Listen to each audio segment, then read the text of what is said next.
Helen of Troy, the face that launched 1,000 ships, has nothing on herring. The silver darling that spawned a whole industry, had several books written about it, had the first ever documentary based around it, has had songs sung about it, and a battle named after it. The Battle of the Herrings in 1429 during the Siege of Orleans in the 100 Years' War, where the famous Joan of Arc made her debut. And yes, there is even an encyclopedia dedicated to it. Rigby's Encyclopaedia of the Herring, aka Herripedia. Who knew such a humble fish would have such an impressive history? Hi, I'm Sarah, and these are my two girls. Together, we live with my folks, John and Diana, along the Whale Coast in the beautiful Overberg of South Africa. We are the Saws family, and we have an interesting history as fishmongers in Scotland and Ireland, dating back to 1876. Here we share some of that history of a bygone era with stories of food, fish, and family. So please subscribe and join us as we uncover some fascinating stories. Now you may be wondering why I'm telling you about herring of all things. Well, before we get to the article and jump on board a steamer, let me give you some background. In 1876, my great-uncle, John Saws, opened his first fishmonger shop in Gallowgate, Glasgow, at the tender age of 15. It was the height of the Victorian age, an era of great opportunity and industrial developments. The Scottish fishing industry was growing rapidly with the developments of fishing boats and fishing techniques using drift nets and trawl nets. And the government was making a concerted effort to get more people to eat fish. It was the right time for an enterprising young lad to find himself in the right place. Having worked for 3 years prior as a messenger boy and apprentice in his aunt's shop, he took a £100 gift from his mother and opened what was to become the first shop in the Saws family dynasty. The first herring boom is recorded from 1900 to 1913, right around the time the Saws fishmongers business was thriving. By then, Saws Limited had established several branches throughout Glasgow, as well as one in Belfast, Northern Ireland, and a couple in England. Business was good, and herring was an important part of it. Saws dedicated an entire week to the silver darling during the height of the herring season, which ran through winter from September to January. Prior to the late 1800s, fishermen were restricted to fishing close to shore as their boats couldn't handle the rough winter seas or being out for longer than a day. But with the development of the steamboats and curing techniques, fishermen were able to follow the shoals along the Scottish, Irish, and English coasts, extending the herring season and creating an army of hard-working labourers. The Saws Cookbook, How to Cook Fish, Poultry and Game, published in 1910, gives an insight into the booming industry. In Scotland, there are some 36,000 individuals of British nationality, comprising gutters, coopers, labourers and sailors, directly employed in the curing and export of this fish. In the kingdom, the boats employed in actual fishing make up an imposing fleet of over 27,000 vessels, mostly steam and sailing craft, while there are about 110,000 fishermen more or less regularly employed in different modes of fishing. This vast industry didn't just provide employment for men, it spawned a powerful new female archetype too, not unlike Joan of Arc, the famous herring lasses, curers and packers who followed the herring fleets around the coast and were essential in getting the catch from sea to table. These incredible women were renowned for their physical strength and skills in financial management. The herring lasses not only ran the business side of the fishing operation, they also physically carried men to their boats during shore launches to avoid the hazards of wet clothing during those long, dark winter days spent at sea. But more about them in another episode. I was inspired to learn all of this thanks to the great Tome, a book of newspaper cuttings and memorabilia from that bygone era, which has travelled with my family from Belfast to Nairobi to the Cape. My great-grandfather, William Duncan Sawers, started collecting interesting articles back in the 1880s.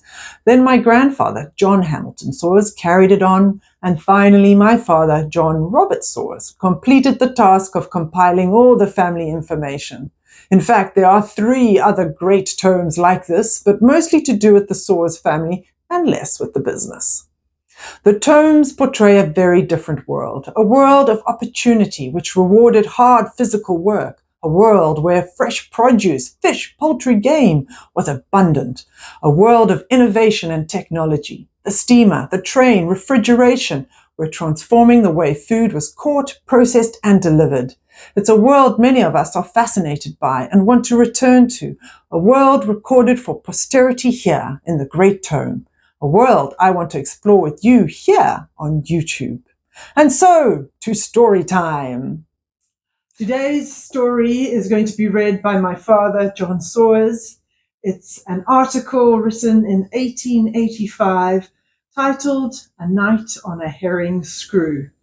So girls, come gather round, join family story time. There we go. There we go. Get comfy. Up a board before we Oh, sail without you. there's no room for you, Nick. Sorry. Now, shh, let's listen to Gumbo. Thank you. Well, this is very exciting. It was a dark, chilly Sunday evening towards the end of September. There was no wind, and the steamer lay peacefully at anchor, with both bowers out in the small bay known as Portree, on the King's Port. We whistled, and immediately the dinghy shot towards the rocks where we stood, and took us aboard. Orders were given to weigh anchor, and in 2 minutes thereafter they were catted. The small screw headed up the Sound, and lo, what a sight we had as we stood on the quarterdeck. We seemed to be ploughing a sea of ink which was transformed to silver in the seething wake of the propeller. The phosphorescent animalcule sparkled and danced like a myriad animated diamonds. Right out in mid-channel and towards the Arran shore came the melancholy swishing of a bucker, a kind of porpoise, as it leapt after its prey, encircling itself in a blaze of silvery light. There was silence. Oh, such silence!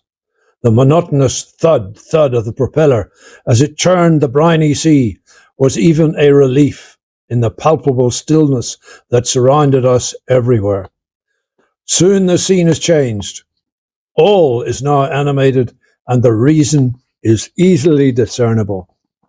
Straight ahead, about 2 miles distant, and close to the Kintyre coast, there is a bright light burning and throwing its weird reflection over the waters.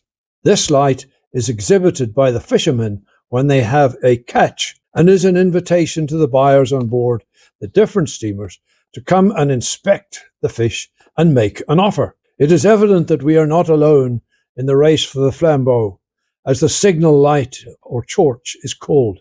All is commotion on board the Screw.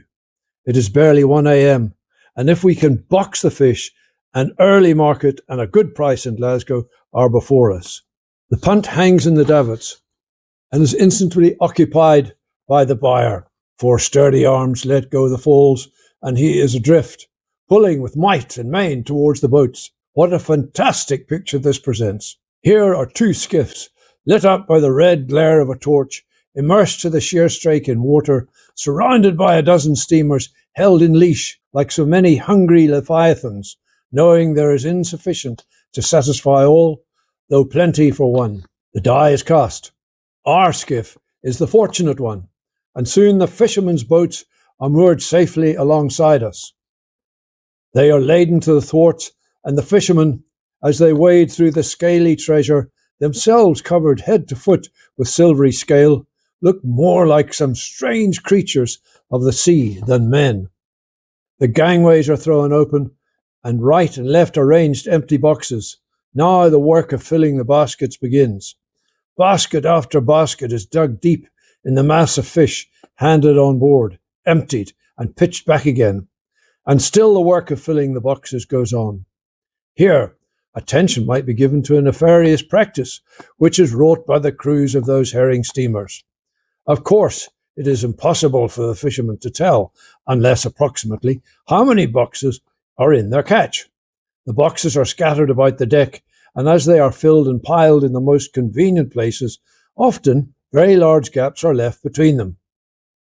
The night is dark, save for the dim light given by a couple of lanterns, so that the crew have every opportunity, and take advantage of it too, of spilling herring into the out-of-the-way corners, particularly in the crevices mentioned, in the alleyway and in the waterway. These herring are collected after the fishermen go away, boxed, bought by the buyer, and the proceeds at the week's end divided amongst the crew. This bonus is known as scran. It may be imagined that the scran money can only amount to a very small sum, but this is not the case. In a good fishing season, it often, very often amounts to £2 per week per man. However, we get our piscatorial freight on board at last, and with a full steam and a strong tide in our favour, we are off for Glasgow. We round the Cock of Arran and shape our course for Garach Head and right up the Firth to Glasgow.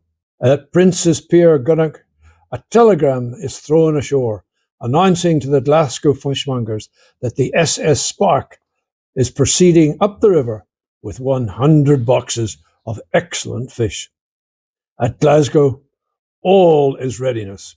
The fish is transported all over the country, and in 2 hours, at the breakfast tables of so high and low, appears the modest herring, which, according to a Highland proverb, could carry its coat to the king's table. Brilliant. Yeah, yeah. Well Very done. nice. Yeah. There we go.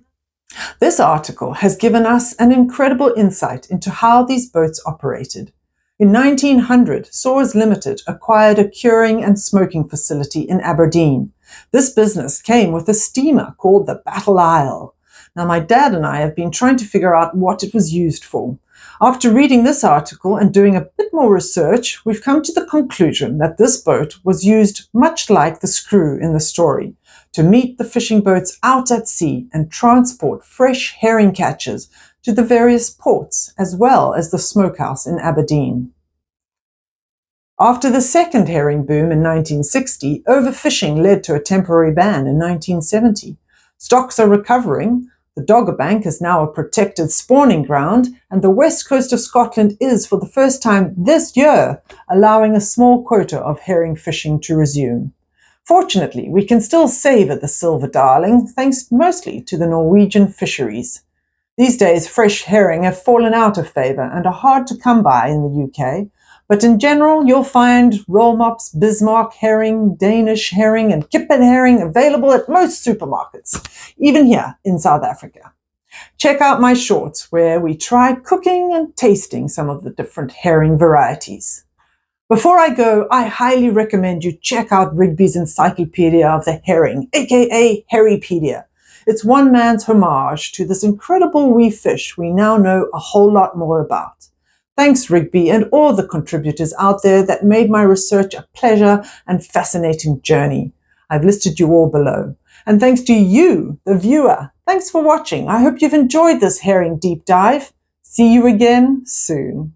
The herring is the king of the sea, the herring is the fish for me, the herring is the king of the sea. Sing, father, all day, all day.